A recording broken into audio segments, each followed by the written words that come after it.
All right. I'd like to get started. First, can anyone hear me? Yes. Good. Thank you very much.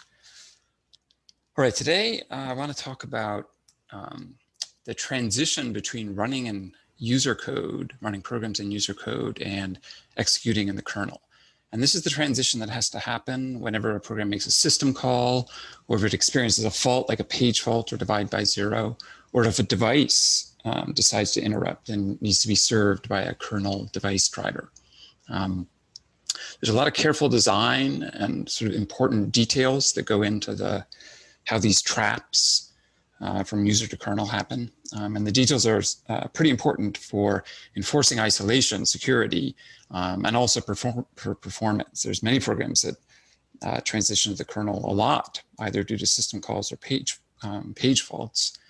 And it can be super important that the trap mechanism is as streamlined as possible. All right, so the starting situation is pretty familiar. We have our user program. I'll use the shell as an example. It's running up in user space, and we have the kernel. And what the shell would like to do is make a system call into the kernel. And I'm going to use write. I'm going to use this shell writing its prompt, the very first write that happens after you boot x86. I'm going to use the shell trying to make the write system call as an example. And so we need to figure out how to actually get execution to transfer from running in the shell in the user space with user privileges to running in the kernel with supervisor privileges. The state of the hardware is going to be very important, because a lot of what we're doing is kind of changing the hardware state from state appropriate for running user code to state appropriate for running kernel code. The state that we care about, the biggest state is maybe the 32 user registers. As you remember this from Monday's discussion, we have all the user registers, things like A0 and A1. RISC-V has a whole lot of these, 32 in total. And we can expect user code to use all of them. Right? It's going to get the highest performance if it uses all of them. Many of them have special purposes, a few of which we'll see. A particularly interesting one is the stack pointer is actually one of these 32 general purpose registers. Okay, we have these registers, including a stack pointer. There's a separate program counter register in the hardware. There's the current mode, either supervisor or user, and of course it's user mode when we're executing up in the shell.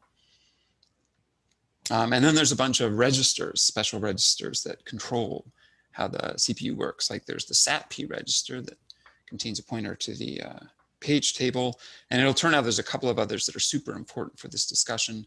There's this STVEC, which is the address of the instruction that should handle traps in the kernel. There's a register called SCPC for saving the program counter during a trap. And we'll see there's another one called S081, which is also very important. So this is the state of the running machine at the time of the system call. And we actually need to change a bunch of this state or do things to the state as part of getting into the kernel and setting ourselves up to run just ordinary C functions in the kernel. Certainly at the instant of the trap, all the state of the CPU is set up to run user code, not kernel code. So the things that are going to need to happen is kind of a preview of what I'll talk about. One is that we need to save all 32 registers because we want to resume the user code transparently, particularly if there's a device interrupt, which the user code isn't expecting.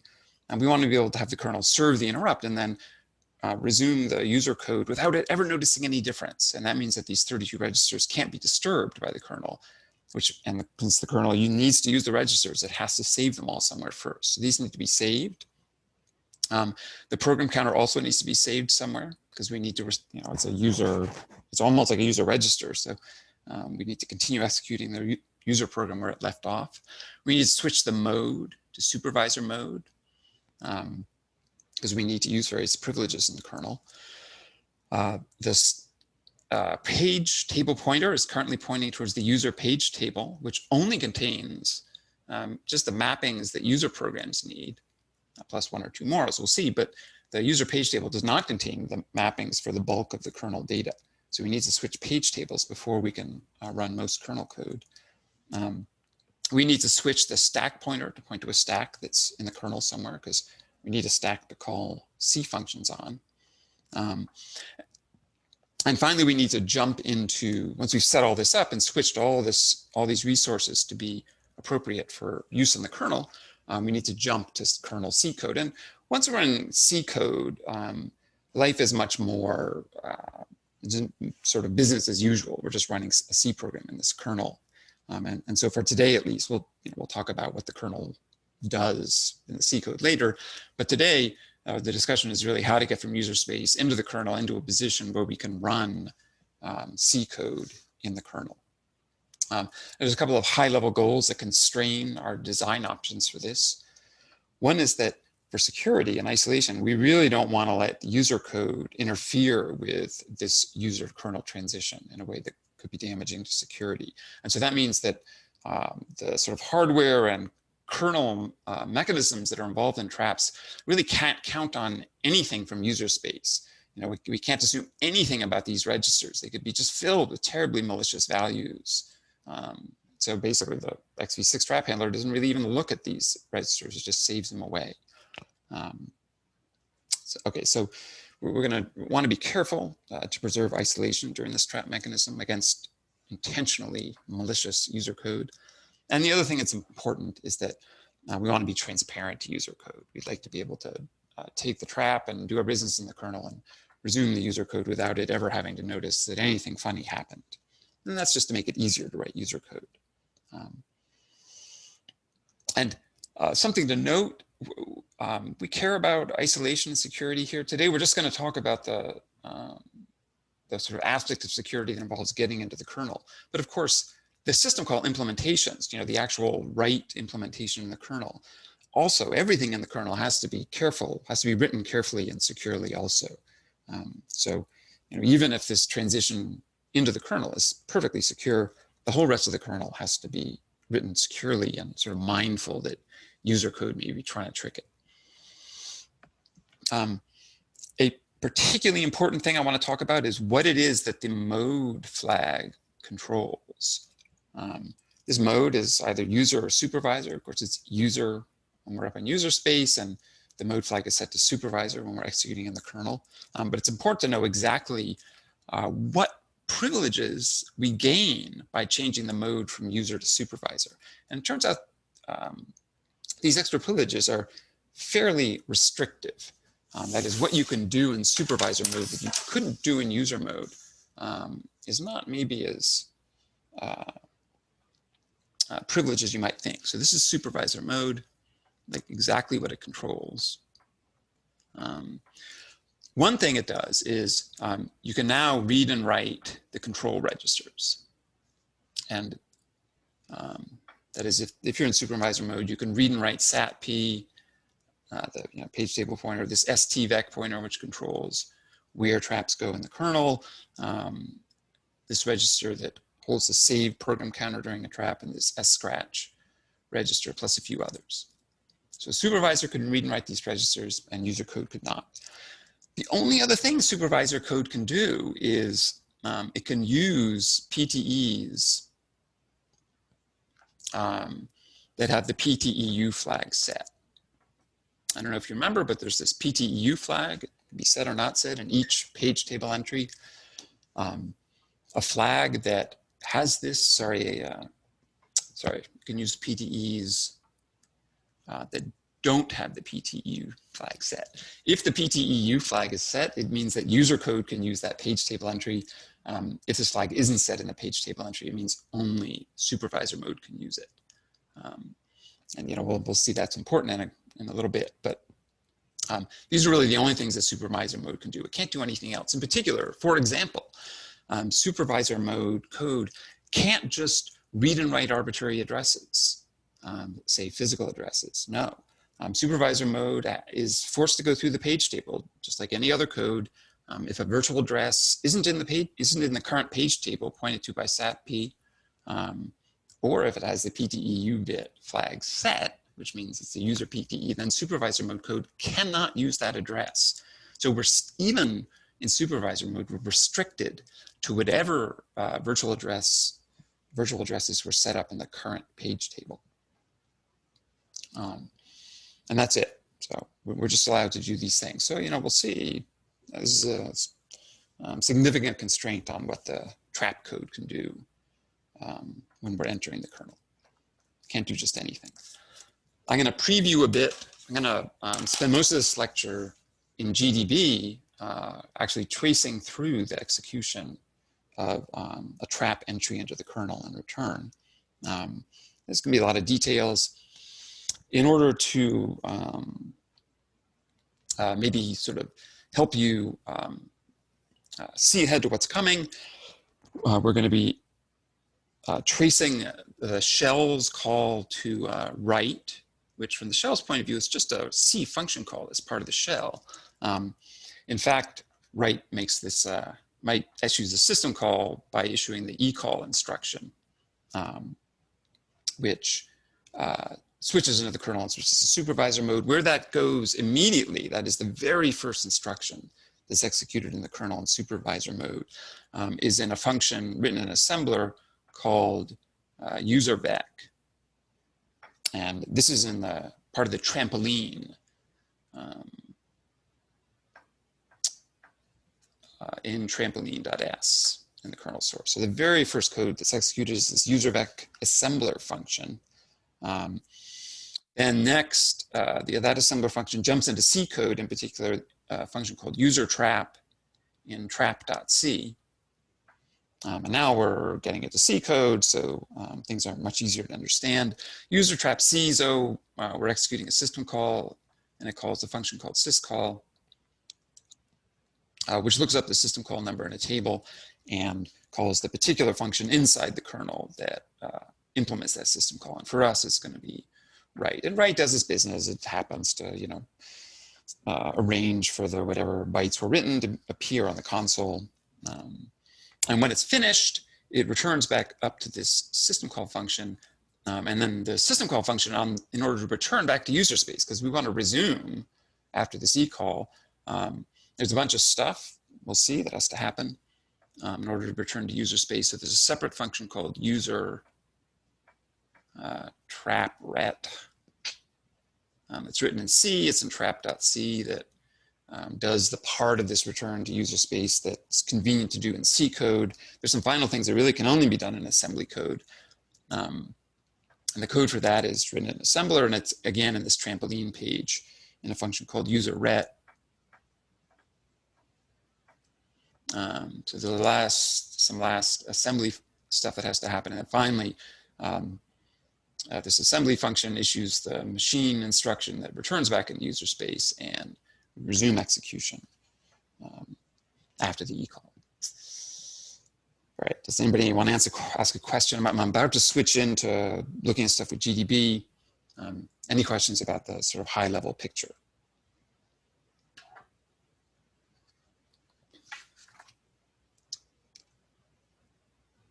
All right, I am going to. Questions in the. Sorry, chat. I can't. Let me see. What mode are VM.c functions run in?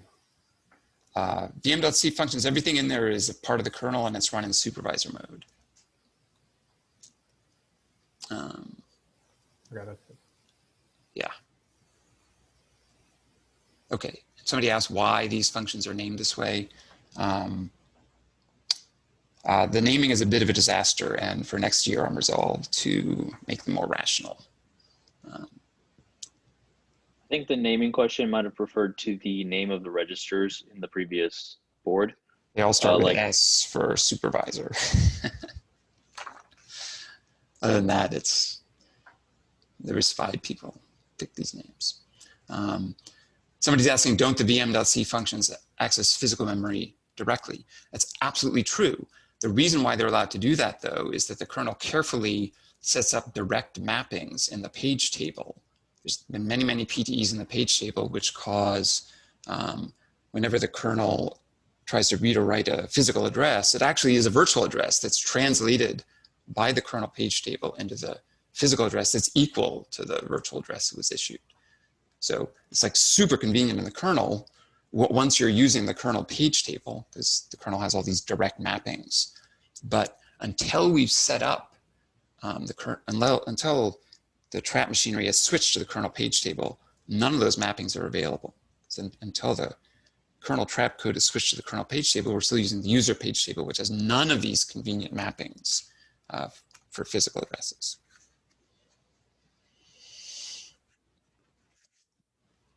Okay. Can I ask a question? Please. I don't know, this is maybe not exactly relevant to what was just said, but the read and write system calls, right? Like those are pretty expensive compared to just a memory store, because you have to actually switch modes and go back and forth. Would it be possible to just like, instead of when you open a file, instead of getting back a file descriptor that you call with a system call, to get a page table mapping, and then you would just write to a certain address that's just mapped to the device, and you can set up the restrictions so that the program can only write to a to like a file descriptor that it's allowed to, which is allowed to through the virtual page table mapping, instead of jumping to the kernel and back. Yeah, that's a good observation. And indeed, many operating systems provide this, what's called memory mapped file access, where indeed you map pages that correspond to the file contents into your virtual address, into the user virtual address space, so you can read or write them directly through memory. In fact, you'll be implementing a version of this in the mmap lab in a couple of weeks. And indeed, as you imply, it's a good deal faster for many programs than calling read and write. Okay. I'm gonna switch to the GDB world.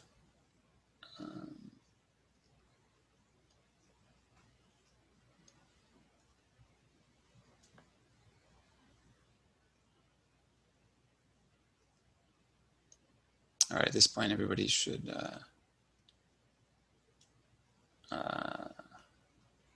see my screen share. We're going to watch an XV system call, the shell's write of its initial prompt, make its way through the system. You can see the user code that initiates this in sh.c. And I'm showing that here. It's just making the write system call with this $ prompt. Let me fire up GDB.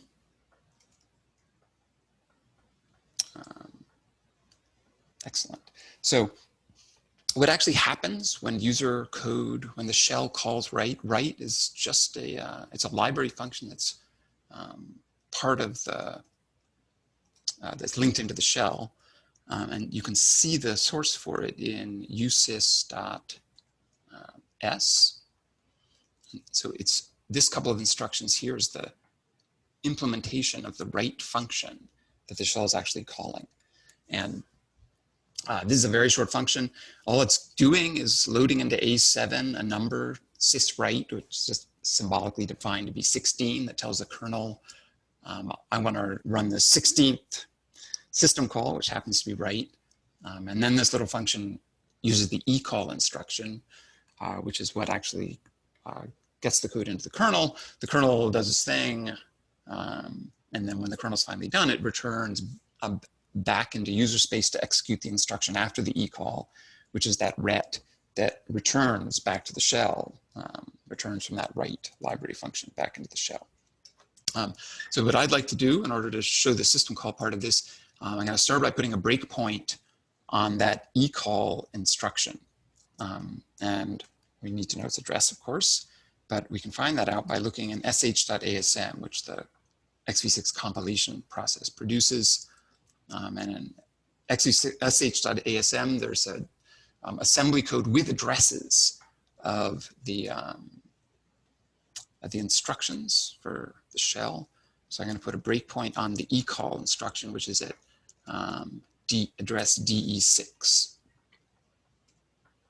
Excellent. I'm going to actually start xv6 running And I'm hoping to have the system break in the shell just before executing eCall. All right, excellent.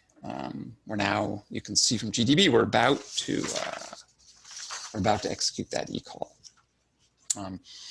Let's just check that we are where we think we are.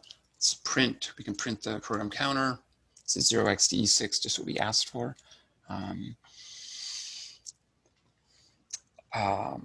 We can also print all 32 registers, and some of these values, whatever, we don't know, we don't care what they are, but A0, A1, and A2 are the 3 arguments that the shell passed to write. And so those arguments are file descriptor 2 in A0, the pointer to the buffer of characters that the shell wants to write in A1, and the number of characters it wants to write in A2. And we can convince ourselves that we're looking at the code we think we're looking at by actually printing out the bytes in that buffer that the shell wants to write. And indeed, it's a $ and a space. So we're at the system call that we hope to be at. One thing to notice is that the program counter and the stack pointer are both at low addresses quite close to 0. And that just reinforces our belief that we're still executing in the user address space, where all the addresses are quite small. Once we get into the kernel, you'll see the addresses are, the kernel's actually loaded much, much higher in memory. Okay, the point of the system call is to switch around a lot of state. One of the most important pieces of state that has to get switched and that we have to live with before it's switched is the current page table. Of course, we can look at SAT-P, but all we get there is the address in physical memory. The page table doesn't actually tell us much about what the mappings are, what the page table looks like. Luckily, there's a way in QEMU to ask it to print the current page table. And if I print Control-A-C, I get into the QEMU monitor or console. And if I then type info-mem, it'll print the complete page table. Now, this is a very small page table. It contains only 6 mappings. Of course, it's the page table for the shell. Shell is a pretty small program. And these 6 mappings are in order: the shell's instructions, the shell's data, an invalid page which acts as the stack a guard page in case the shell tries to use too much stack space. And we can see it's invalid because it doesn't have the U flag set. Over here in this attribute or flag column, these are all the PTE underscore flags. RW and X are just control whether a page can be read or written or executed. The next column is U, and that's whether or not the PTE flag is set. And user code can only get at PTE entries for which the U flag is set. I don't know what the next column is, I have to admit. And the next column is A for whether the page table entry has ever been used, and D for whether a write has ever been issued for this address. Okay, so we have this tiny page table, and the last 2 page table entries, by the way, are way up at enormous virtual addresses, very close to the top of the virtual address space. And these 2, as you read about in the book, and we'll hear much more about, are the trap frame page and the trampoline page. And as you can see, neither of them has the U bit set. So user code can't get at either of these, can't use either of these addresses. But once we enter supervisor mode, we can get at these 2 pages. All right. One thing to notice about this page table is there's no mappings for anything in the kernel. There's no physical address mappings. There's no mappings for the kernel's data or the kernel's instructions or anything else. So this is, except for the last 2, just the very last 2 pages. Now, this is a page table almost entirely dedicated to user execution and is not directly particularly useful for executing the kernel. All right. What's the A attribute on the page table listing on the top? I believe this means the page table has ever been, this page table entry has ever been accessed by code. That is, whether it's ever issued an address that refers to this page table entry. And the D is whether the program has ever written, ever done a store through this page table entry. And these are bits that the hardware maintains for the convenience of the operating system. And operating systems more sophisticated than x86 may need to evict pages. If they're running short on physical memory, they may need to write some pages of memory to disk and invalidate the page table entries to free up the physical memory. And many policies you can imagine an operating system using to pick which pages to exist will consult the A bits to see whether this page table entry has ever even been used. And if it hasn't been used or hasn't been used recently, then that's a good candidate for evicting to disk. And the D tells the kernel that, oh, this page has actually been written since it was read from disk. x86 doesn't actually use either of these. All right, other questions?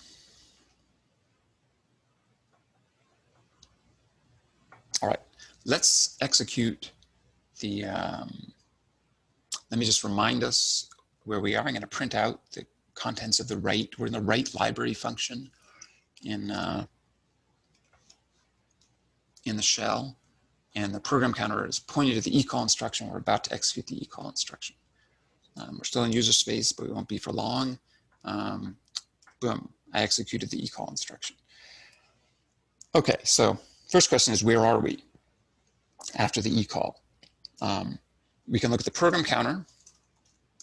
We see it's now, used to be a very low number, DE6, now it's a very high number. In fact, we look at the program counter as a virtual address, like all addresses that instructions use. And we can look in the page table. Actually, let's just check what the page table is, just to be sure. I'm gonna ask QEMU for info mem again. It's the very same page table. So nothing's changed there.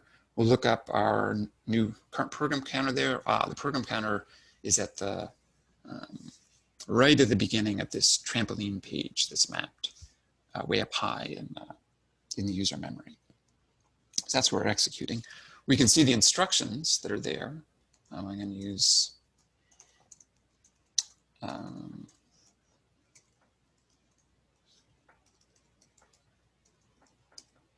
these are the instructions, the very first instructions that the kernel executes in supervisor mode at the beginning, very beginning of a trap. And through some weirdness in GDB, we've actually already executed the first instruction at the very beginning of this page. And we're about to execute the second instruction. We can look at the registers. I don't know if you remember these register values, but nothing has changed here. These are exactly the same register contents that the user program has had. So these are all full of user values. For many of them, or all of them, for all we know, they're the only locations these values exist. So we have to be very careful that we can't actually use any registers at this point without first saving those registers somewhere so we can restore them. Because if the kernel was to use any of these registers at this point, it would overwrite whatever that user value is. And then if we tried to resume the user program, we wouldn't be able to set up its registers with the correct values, and the user program would just do something totally wrong. Question? Yes. Could you return to the instructions panel that you had before? I'm wondering what the CRRW instruction is doing. The CSRRW. Okay, we'll talk about this in a few minutes. But the answer to your question is that instruction swaps A0 with the contents of the special scratch register. And so yeah. Okay, and this is like super important and basically answers the question, how can this kernel trap code do anything if it can't use any registers? And the answer to that question is that it really has to execute this CSRRW A0 scratch instruction that simultaneously saves A0 in scratch and happens to load scratch into A0. So now the kernel can use A0 for whatever it wants to after this instruction. Okay, thanks. Yeah. Okay, so we're currently, this address, this 3FFFFFF000, this last page is the trampoline page, and we're currently executing in the trampoline page, which contains the very first instructions of the kernel's trap handling code. Ecall doesn't switch page tables. That's a very important thing about ecall. And what that means is that these very first instructions have to be present in every user page table. Because since ecall doesn't switch page tables, we need to be executing the first bit of the kernel somewhere in the user page table. And it's this trampoline page, which the kernel carefully maps into every user page table, that gives the kernel a place to execute at the very beginning of a trap when we're still using the user page table. And the way this is controlled is through the STVEC register. This is another privileged register, only writable by the supervisor. And the kernel, before it entered user space, set up the STVEC to point to the place where the kernel wanted traps to go. And so as you can see, the kernel has previously set up this STVEC to this 3FFF000 address, which is the beginning of the trampoline page. And it's this STVEC register that its contents is the reason why after the ecall, we ended up executing at this particular place. And finally, I just want to remind you that even though the trampoline and trap frame pages are mapped into the user page table, the user address space, the user code cannot write them because the PTEs for them don't have the PTEU flag. So they're protected against user code. And that's why this trick is, or part of the reason why this trick is safe.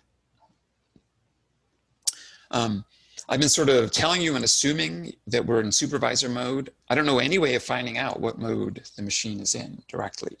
But I do observe that the program counter is currently executing in a page, the trampoline page, that doesn't have a PTEU flag set. And that can only happen without a crash if we are in supervisor mode. So I deduce from the lack of a crash and the value of the program counter that we must be in supervisor mode. How we got here, of course, is through ecall. Ecall really just changes three things. First, ecall changes mode from user to supervisor. Second, ecall saves the program counter register in the SEPC register. So we can see the effect of that. I print the program counter. It's certainly no longer the user program counter, even though all the other registers were. It's this value copied from STVEC. And we can also print the saved, it's the supervisor exception program counter is what that stands for. But this is where ecall saves the user program counter. And that has the familiar value DE6, which is the address in user space of the ecall instruction. So we got that one register at least saved away by ecall.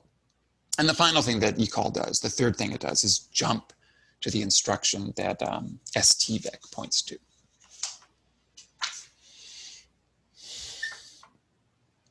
All right. So what needs to happen now? Ecall has done a little bit of work for us, but it turns out we're nowhere near ready to actually execute ordinary C code in the kernel.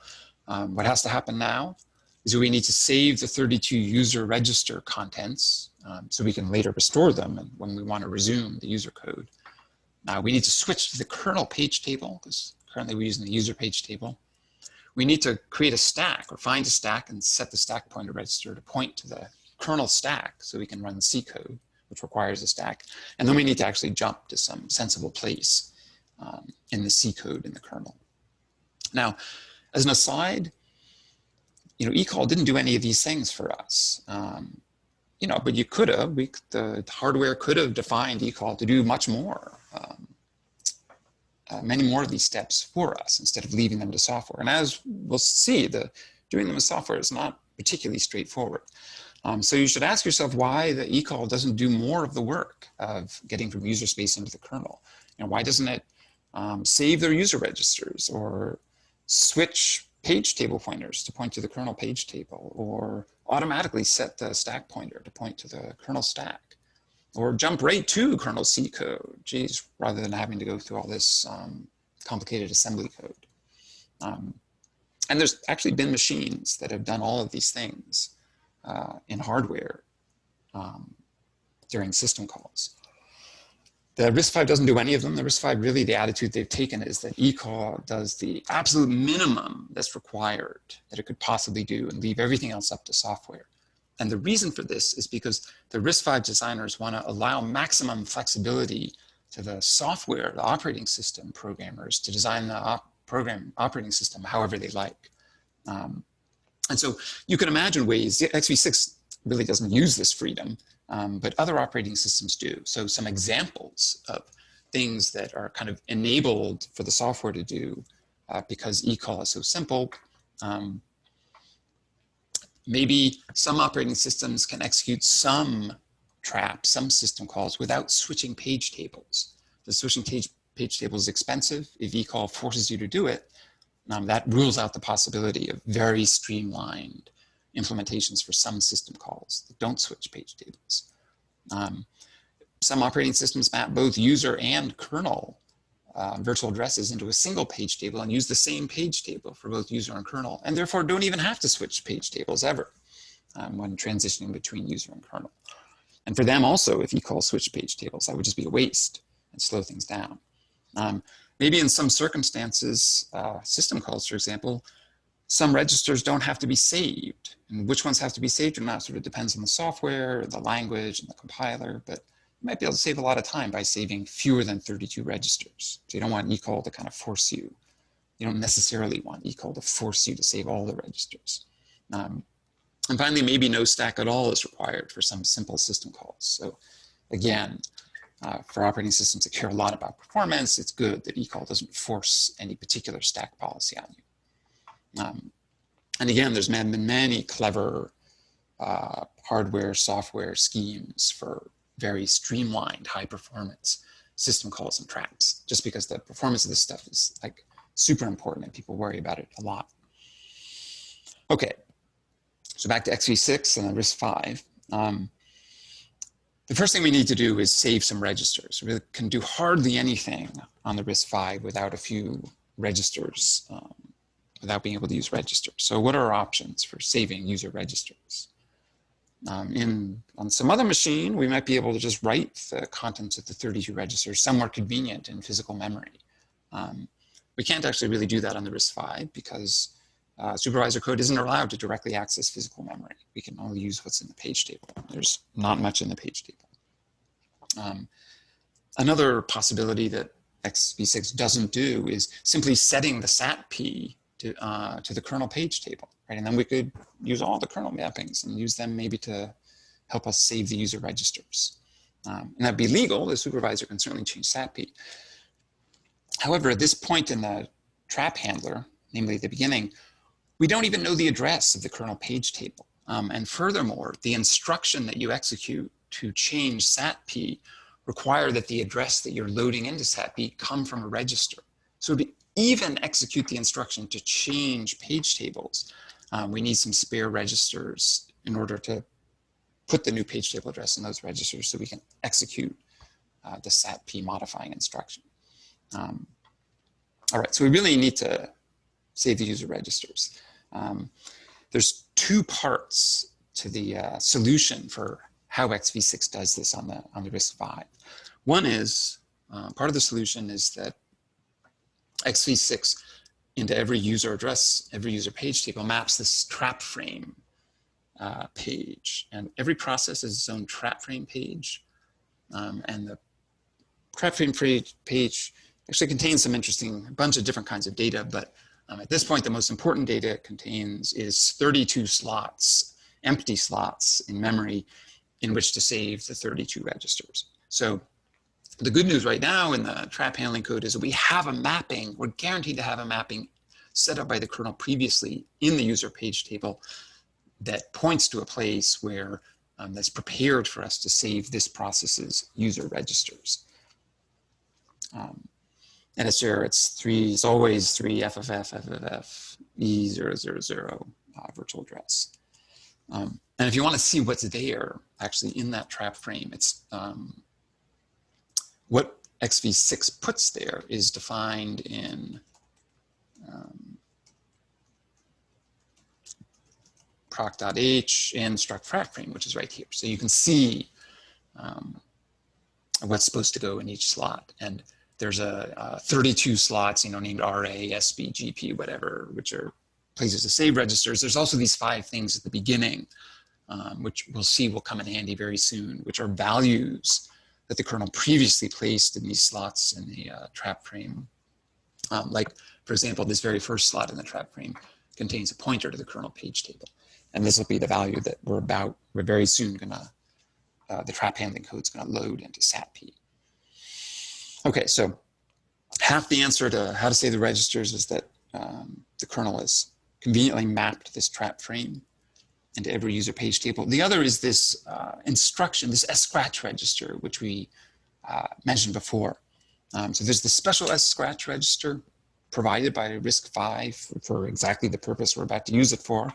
The kernel, before it goes into user space, puts a pointer there to the trap frame. Basically, just puts into SATP this address, just for the convenience of the trap handling code. More importantly, though, there's an instruction in the RISC-V that it's going to allow us to swap any register in scratch, which will save that register as well as load the value of scratch into whatever register we specify. As you can see, if I look at the trampoline code, we're right at the beginning of the trampoline code here. The very first thing it does is this CSRRW instruction. This is the source in this window. Over in this window, we can actually see what GDB sees in the kernel. And we've actually just executed this swap instruction. And it swaps A0 with scratch. In order to see what it did, let's print out A0. A0 is now this 3FFFE000 value, which is a pointer, which is the virtual address of the trap frame, which used to be an scratch, but we just swapped it. And then we can print out what's in scratch. And it's 2, which is the old value of the A0 register. Of course, A0 held the first argument to the write function, which is file descriptor 2, which is what the shell passed. So we saved away A0, and we have a pointer to the trap frame. And it turns out now that we're well on our way to be able to save the registers. In fact, that's what the very next 30-odd instructions do in this trampoline code. It just systematically executes these SD instructions. These are just save, 64-bit save, store instructions to store every single register to a different offset in the trap frame. A0, if you recall, now contains, after the swap, contains a pointer to the trap frame that contains the virtual address of this page. And we're just storing each register at a different offset in the trap frame. All these stores are a bit boring, so I think I'm going to skip over them. And let me set a breakpoint a little farther on.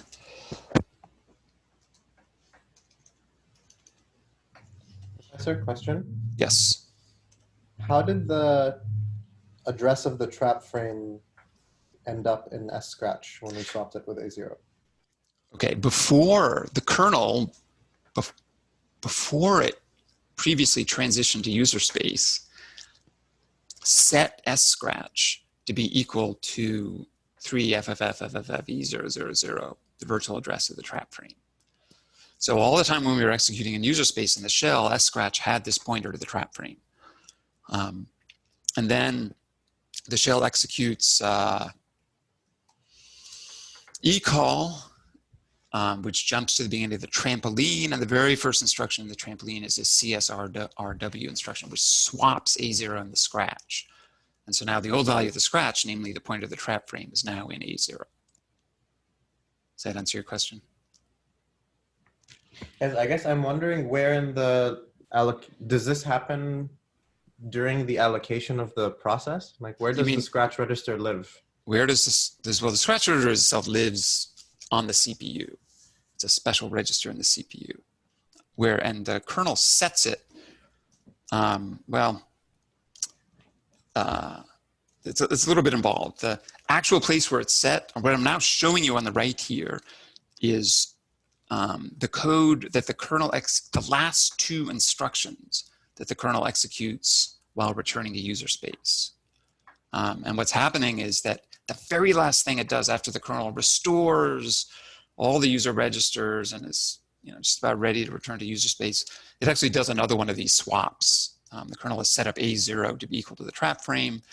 And scratch still holds the saved user A0 So the kernel does this swap, which ends up with S scratch having a pointer to the trap frame and A0 having the saved user A0, and then this sret returns to user space. So you may wonder how A0 ever got to have the value of the address of the trap frame. Answer to that question is that we're now looking in trap.c at this last C function to run on the way out to user space. And the last thing this C function does is calls this function here, whatever this fn is, and the arguments it passes are the trap frame and the user page table. And so in C code, when you call a function, the first argument goes in A0. And that's basically why A0 held a pointer to the trap frame. And this function, its value is set up here to be in that trampoline page towards the end, that code I showed you, this code. Is that a good answer? Yes, thanks. Sorry, I also was confused about that. I was not sure. So when you start your process and it's good and running, and then at some point it doesn't equal, I guess, in some or something, and then when did you call this return function? Because it should have been called before the equal, but you didn't return before. I don't know. I don't understand what you call the user trap ret. Okay, maybe one answer to this question is that the kernel always, or the machine boots up in the kernel. So when the machine starts, it's in the kernel. Anytime, the only way to get into user space, the very first time or when returning from a system call is in fact to execute this sret instruction. That this sret instruction is the way that the RISC-V defines to transition from supervisor mode into user mode. And so before any user code ever executes, the kernel executes the code I'm showing you here in these two editor buffers that set up all kinds of things like scratch and stvec. Okay, I see. Thank you. You're welcome. I have a question. I'm not sure if we touched on this or if I missed it, but when we call the eCall instruction in the assembly code, what triggers the trampoline code to start? Like, is it the switch of the CPU mode from from user to supervisor, or is it something else? Okay. So the code we're executing is this eCall. The shell executes it in user space. And eCall does a couple things. The eCall instruction sets the mode to supervisor.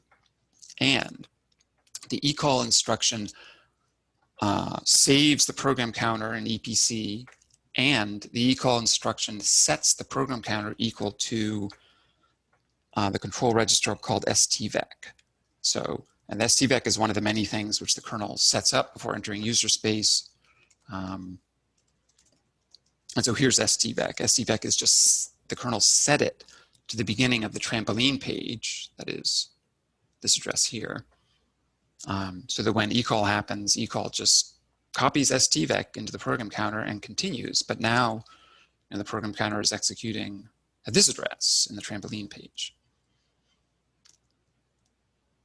That clarifies it. Thank you. Okay. I also have a question. Why?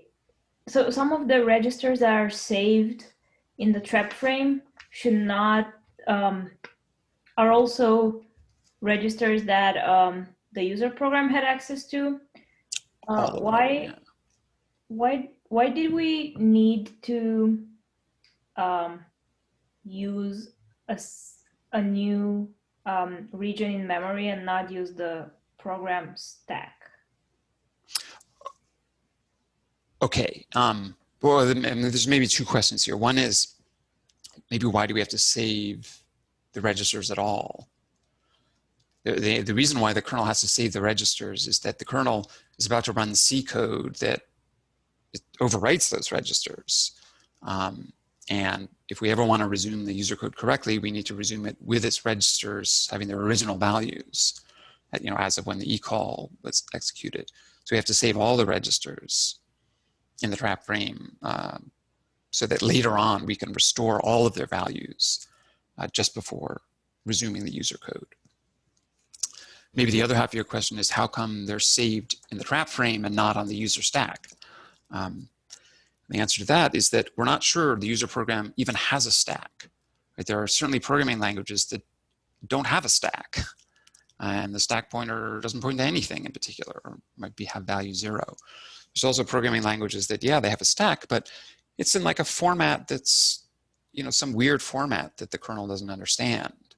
Maybe because the programming language allocates its stack in small blocks from the heap. And the programming language runtime understands how to use these small blocks of memory as a stack, but the kernel has no idea.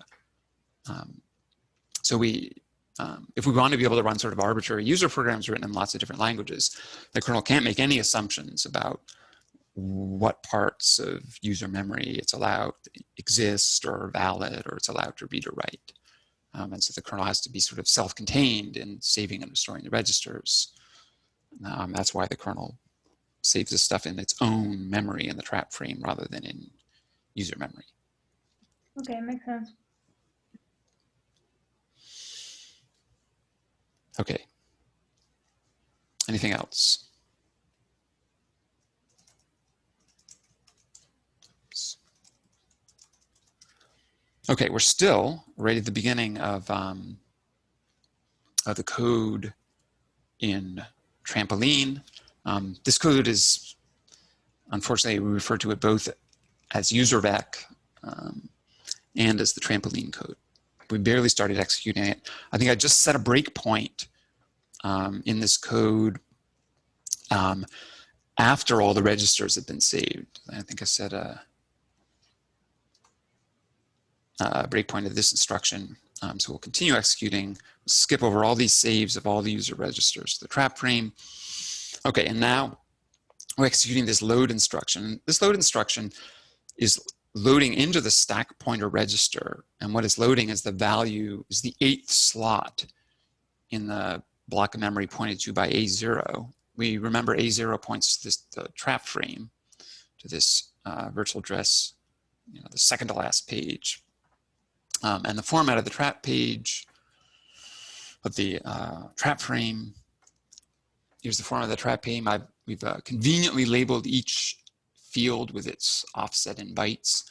So that means that loading the 8th, starting at the 8th byte of the trap frame means we're loading the kernel stack pointer. And one of the things the kernel sets up before entering user space is it sets this slot in the trap frame to be equal to this process's kernel stack. So what this instruction here is doing is initializing the stack pointer to point to the top of this process's kernel stack, which is part of what you need to do in order to run user code. All right, so what's left? We're within a few instructions of getting to the end of this Trampoline code. We loaded the stack pointer. So maybe I can print the stack pointer for you. Let's see. Yeah, this is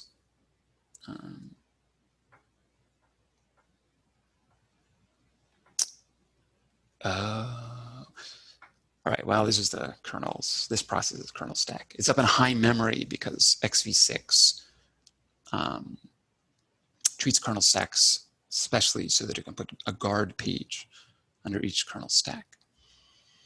Okay, so this load into TP, it turns out that because there's no direct way in RISC-V to figure out what core, which of the multiple cores you're running on, XV6 actually keeps the core number called the heart ID in the TP register. And this is used in a bunch of places in the kernel. For example, it's part of the machinery for kernel code to figure out what process is currently running on that core.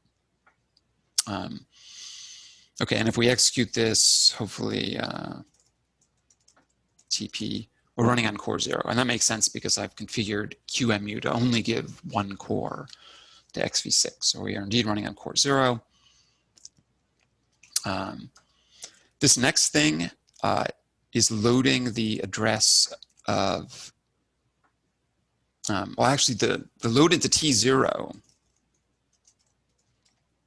I think loaded a pointer to the first C function that we're going to execute, which is user trap. So we use that in a few instructions to just jump to the user trap C function. This load into T1 here is loading the address of the kernel page table. So we can print. So we're about to switch page tables. Turns out this thing in T1 is not actually literally the address of the kernel page table. It's the thing you need to put into SATP, which is has the address of the kernel page table, but shifted around with some extra flag bits set. But as soon as the CSRW instruction executes, we'll have switched page tables from the user page table to the kernel page table. And let me just reinforce that by looking at the current page table. Right now, we're still executing with this very small user page table. I'm going to run step I to execute the load into SATP. And we'll look again at the kernel page. And now we're in a completely different page table, right? This is the kernel page table. And you can see all these different regions of memory and device control registers and whatnot that the kernel sets up in its own big kernel page table. So we successfully switched page tables now to the kernel page tables. And so we're like in pretty good shape at this point because we have a stack. We have the kernel page table. We can read and write kernel data. We're really pretty much ready to execute C code in the kernel. One puzzle, though, is how come we didn't just crash? After all, we were executing somewhere in memory, and the program counter holds a virtual address. If we switch page tables, why doesn't that just cause some random garbage or nothing at all to be mapped in the new page table underfoot where we were executing? Right? We're not crashing here, we're actually executing these instructions. Any guesses what's going on? I think it's because, oh, sorry. Because we're still in the trampoline code, and the trampoline is mapped the same virtual address both in user and kernel. That's absolutely correct. And so I don't know if you remember what was mapped here in the user page table, but this mapping here at the end of the kernel page table is exactly the same mapping in the same place as the trampoline mapping at the end of the user page table. All the other mappings are different, but this mapping is the same. This is the mapping that holds the instructions we were executing. And because it didn't change when we switched page tables, we can actually continue executing, and we're still executing the same sequence of instructions and not crashing. And so that's the sort of special thing about the trampoline page. It's mapped both into user page tables and into the kernel page table. And the reason it's called a trampoline page is because you sort of bounce on it on the way from user space to kernel page space. And with the next instruction, this JR, we're about to bounce right out of the trampoline into kernel C code. And to see where we're going, JR is just like jump to a subroutine. The subroutine is pointed to by register T0. Print T0 to see where we're going. Maybe we'll print some instructions there. Okay, so these are the instructions we're about to jump to. They're in the beginning of the function called user trap. User trap is just a C function defined in trap.c. Here's user trap. Now we're about to jump from assembly code to user trap with a stack, with a kernel page table. Let me actually execute the instruction. And now I'm going to turn on displaying of C code in GDB now that we're executing C code. Okay, so now we're in a much more sane world. We're just executing C code. Should be a little bit easier to understand. And there's, we'll still spend some time reading and writing various interesting control registers, but the environment is hopefully a good deal less mysterious than it was in the trap frame. All right. All right, any questions at this point? I have a question. Why didn't we see with the GDB what equal does? I maybe I missed it, but I think we jumped directly into the trampoline. Ecall did jump. What ecall does is just changes the mode bit to be supervisor, and ecall sets the program counter register to be equal to the whatever the kernel happened to store in STVEC. Kernel stored this value that I just printed, 3FFF000, which is the beginning of the trampoline page. The kernel stores this number in STVEC before entering user space. So where ecall goes, that is where it sets the program counter to, is STVEC, which is the beginning of the trampoline page. Does that answer your question? Yes, I think so.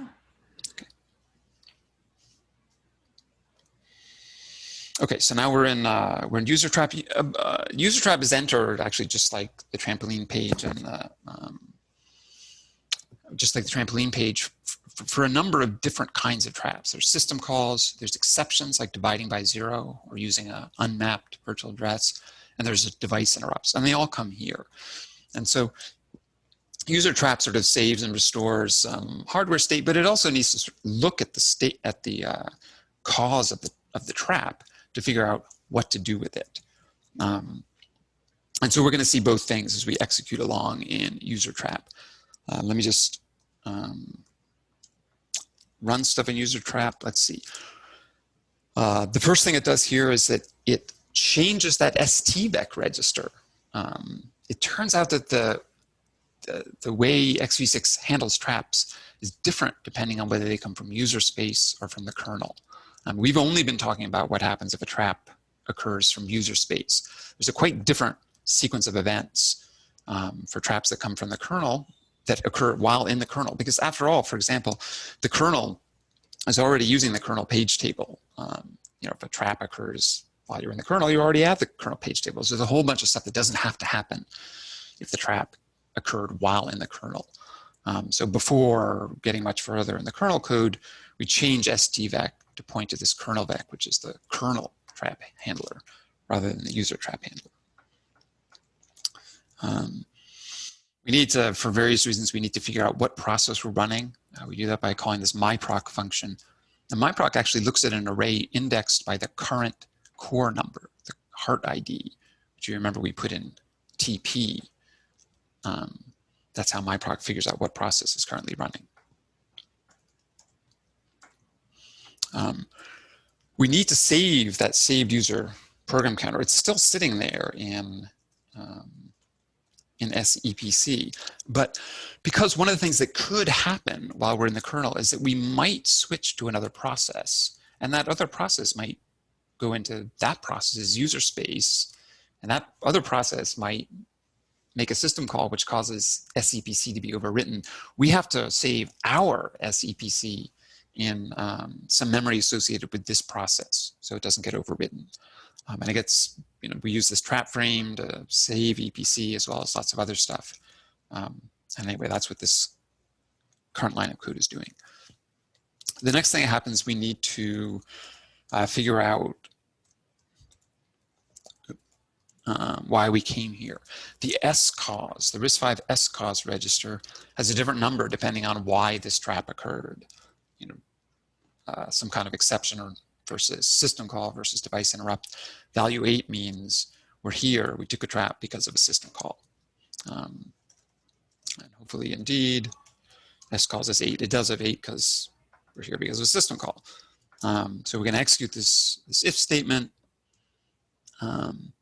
First thing is if some other process has killed this process, we don't want to continue, but that's not the case for our shell. It turns out that the RISC-V, the program counter that gets stored in SEPC is the address of the instruction that caused the trap. But when we resume, we want to resume at the next instruction after the E call. And so therefore, this code for system calls, which need to return, we add 4 to the saved user program counter so that we resume on the next instruction and don't just re-execute the E call. All right, next, turns out that XV6 enables interrupts while it's handling system calls, just so that interrupts can be served faster. Some system calls take a lot of time. Interrupts are always turned off by the RISC-V trap hardware. And so we have to explicitly turn them back on at this point. And the next thing that happens is we call this syscall function. And the job of syscall, I'll just enter it. It's defined in syscall.c. Here we are. What it does is it looks up the system call number in this big table of system calls up above, at the top of the page. If you remember, the shell's write function set register A7 to be the system call number, namely 16 for write. So what syscall does is it retrieves the saved A7 that was saved away in the trap frame by the trampoline code. And it uses that to index into this table of pointers to functions that implement each system call. So we're going to fish this number. I'm going to print num now. That's the saved A7. Indeed, it's 16, the same 16 that the shell originally put there. The system call code indexes into that syscalls table. We can find out what function it got out of the system call table by stepping into it. Right now we're in write, we're in syswrite. So is in sysfile.c. Syswrite is the kernel implementation of the write system call. I'm not going to go into this. It's like fairly complicated what happens from here on in the implementation of the system call. For this lecture, I'm only really interested in getting into and out of the kernel. So I'm going to step over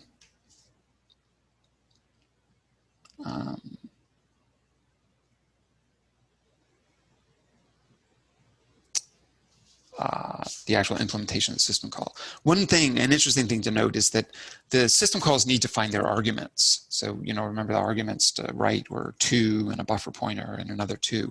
And the way that the system call code gets at them is just looking at this,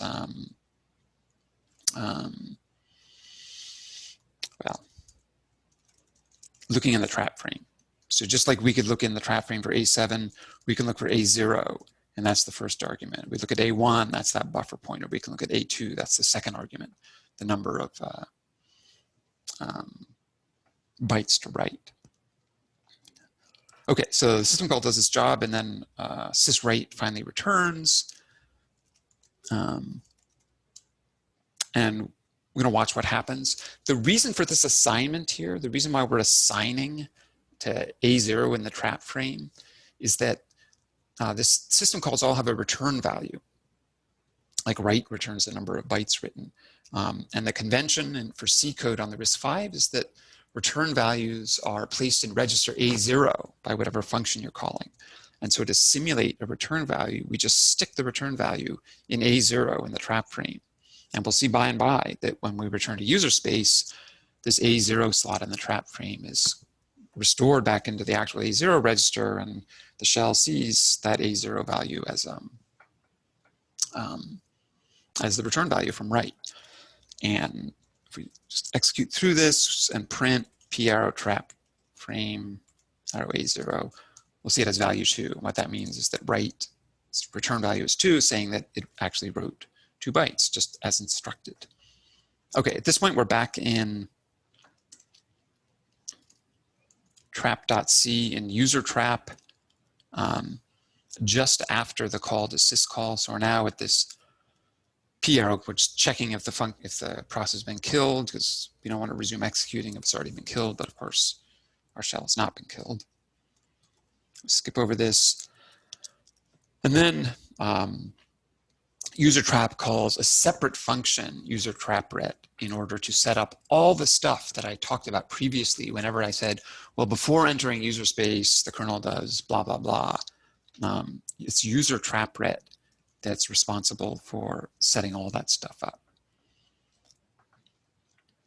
And so we can look at all the different things it does.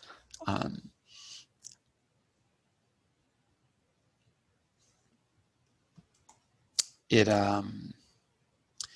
turns interrupts off, but they were turned on for the duration of a system call.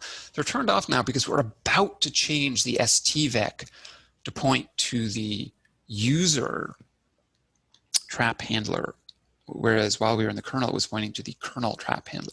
So we turn off interrupts because once we changed STVEC to point to the user trap handler, we're still executing in the kernel. And if an interrupt should occur, then it would go to the user trap handler, even though we're executing in the kernel. And for various detailed reasons, that would cause the kernel to malfunction. So we turn off interrupts, and they're left off from between the time from the very next line where we set up the STVEC to point to the trampoline, all the way through the final SRED instruction that returns to user space. It turns out that SRED instruction at the end of the trampoline turns interrupts back on. So the interrupts are on when we're executing in user code, even though we just turned them off.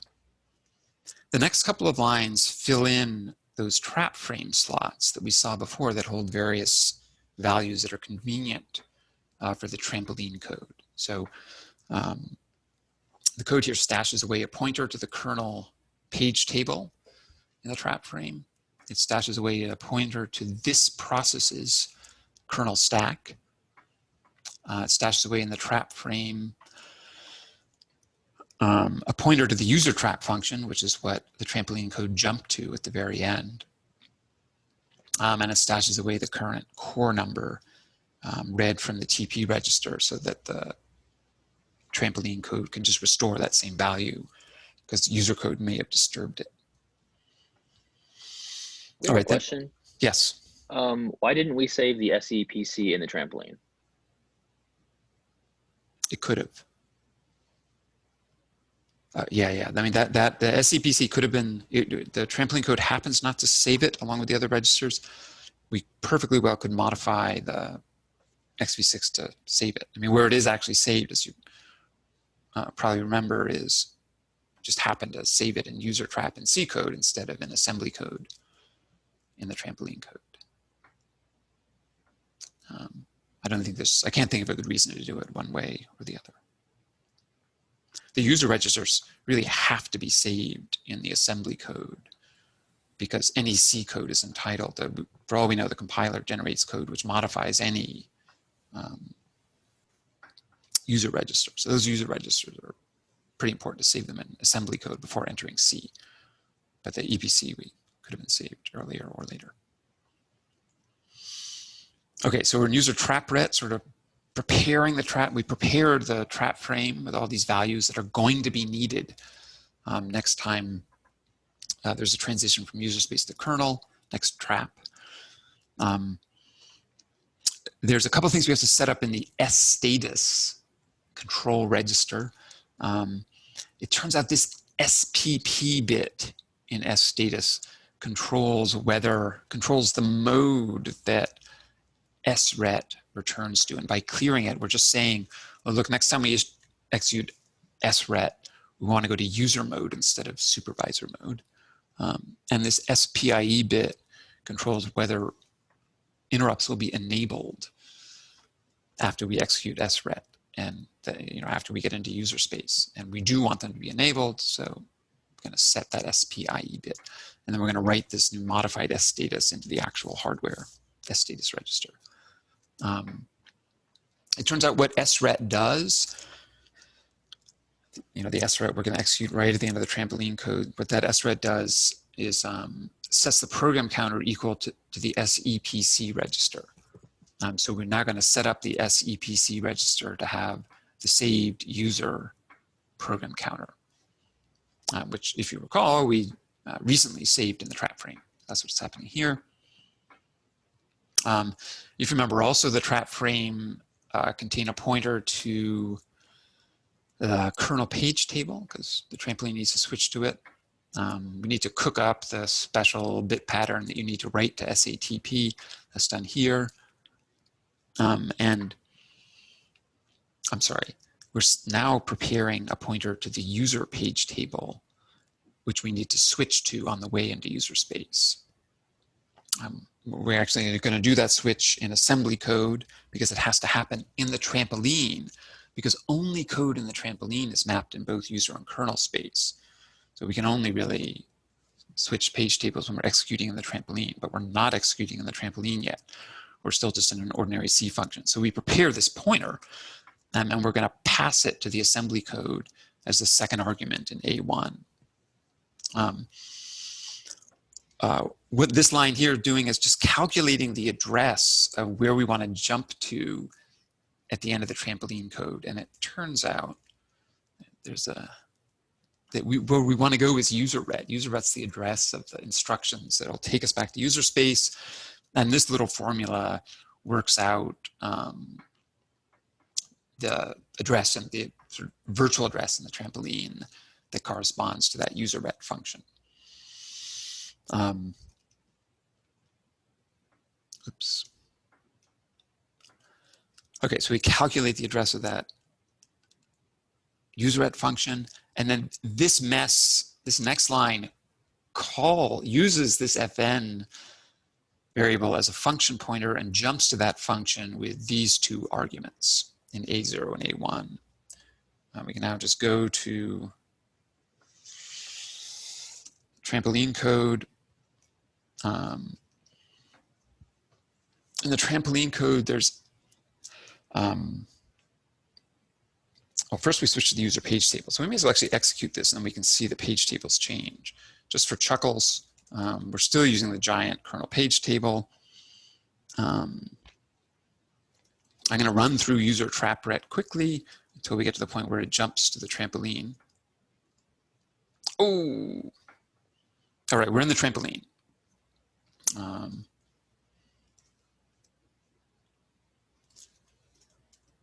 These are the instructions that we're about to start executing the trampoline code. And they're right here. We can now, again, we'll just print the page table. It's still the kernel page table. The first thing that's going to happen here, though, is that the trampoline code is going to load that pointer to the user page table into the SATP register. So we switch page tables. If I type infomap now, we now have the much smaller user page table, but luckily still with the trampoline page map, so we don't crash on the next instruction. The next thing that happens is this, I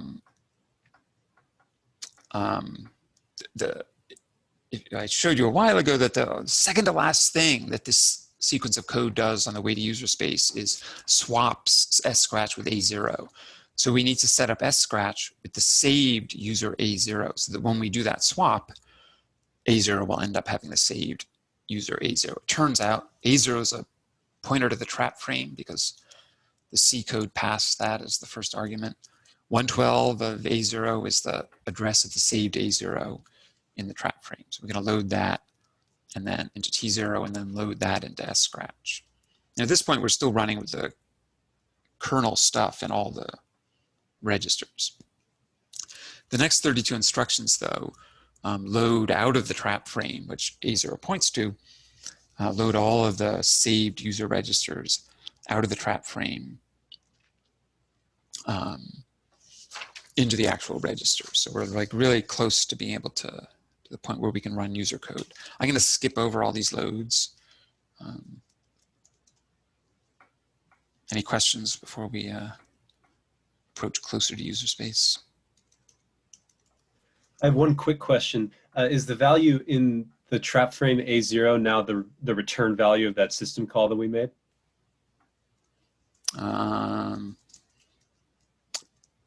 Yeah, the real A0 holds just this pointer to the trap frame, but after we execute the, the current location of the user's saved, yes, I was calling it the user saved A0, but in fact, the system call return stuff overrode it with the return value that we want the shell to see an A0. So the current location of that A0, which we overwrote with 2 as the return value, is S scratch. So I'm going to point S scratch and hope that it's equal to 2. It is equal to 2. Does that answer your question? Yes, I think so. Okay, I'm going to skip over all these loads that restore the saved user values out of the trap frame into the registers. Why don't I print out the registers at this point? Actually, I'm going to print out the registers. I don't know if these look familiar, but they happen to be the same set of user registers we saw way back at the beginning of this exercise. For example, A1, or the stack pointer, holds this small value appropriate for a user stack low in memory. A1 is that buffer pointer that we passed to write. 2 is that number of bytes. A0, however, is the exception. It is not a saved user value because it still has the pointer to our trap frame in it. But let's look what we're about to execute. What we're about to execute is this CSR RWA0 scratch right at the end of trampoline, just before returning to user space. This is going to swap A0 and scratch. Scratch indeed has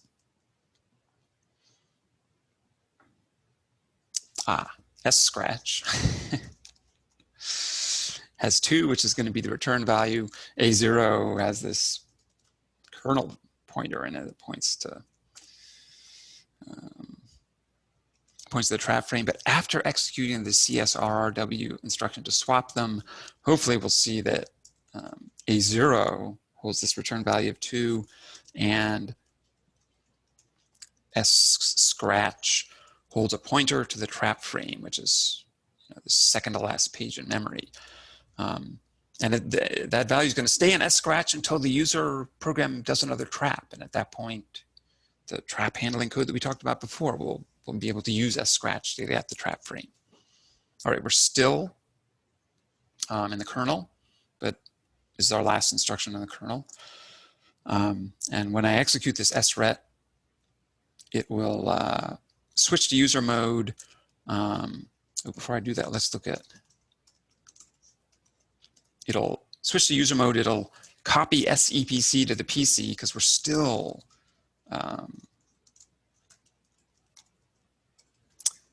executing with the PC that's in the trampoline. So SRET's going to switch to user mode, copy SEPC to PC, and then resume executing. So I'm gonna run the SRET. Boom. Now we're back at address 0xDEA, which is a low address, likely to be user memory, and it's the. We'll look back at sh.asm and address 0xDEA is indeed the address of the return function at the end of write. And A0 is this return value that we're supposed to be turning. So we're back in user space, and we can about to do the return back to the shell from the write system call, from the write library function that made the system call. Okay, any questions? Sorry, can you repeat again what happens with the interrupt during SRET? What happened with interrupts? You said we were turning them off, but then something else turns them back on. SRET. SRET enables interrupts. So this SRET, the very last instruction that we're executing in supervisor mode in the kernel, I forgot to say that just now, but as well as setting the program counter equal to the SEPC and switching to user mode, SRET is going to re-enable interrupts. And so that means, that's, user programs that may run for a long time, it'd be nice to be able to take disk interrupts or whatever while user programs are running. I see, thank you. Other questions?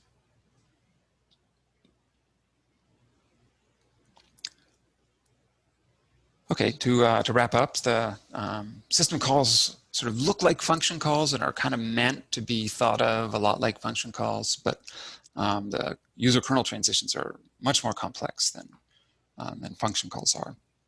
And a lot of the complexity is due to the requirement for isolation. The kernel just can't trust anything in user space. And also the desire to have simple and very fast hardware mechanisms. So really, x86 doesn't care that much about performance, but in general, operating system designers and the CPU designers are very interested in the sort of speed at which you can do the efficiency of traps. x86 does it, does all these things in a particular way. There's certainly other ways to do them. A few questions, a few design questions, alternatives you could think about. One is can you think of ways to make the hardware or software aspects, redesign x86, redesign the RISC-V to make this whole sequence simpler? Or could you think of ways to make the whole sequence faster? And another sort of set of questions to keep in the back of your head is whether or not malicious programs could abuse any of these mechanisms to break isolation. All right, that is all I have to say for this lecture. I'm happy to take questions, though. Sorry, I have another question. Please. I saw that there is a UIE register, or yeah, I think register in status, but we don't use it. UIE. We just use SIE and we set it to false in user space. Why couldn't we use the UIE? UI, gosh. The answer is going to be, I don't know.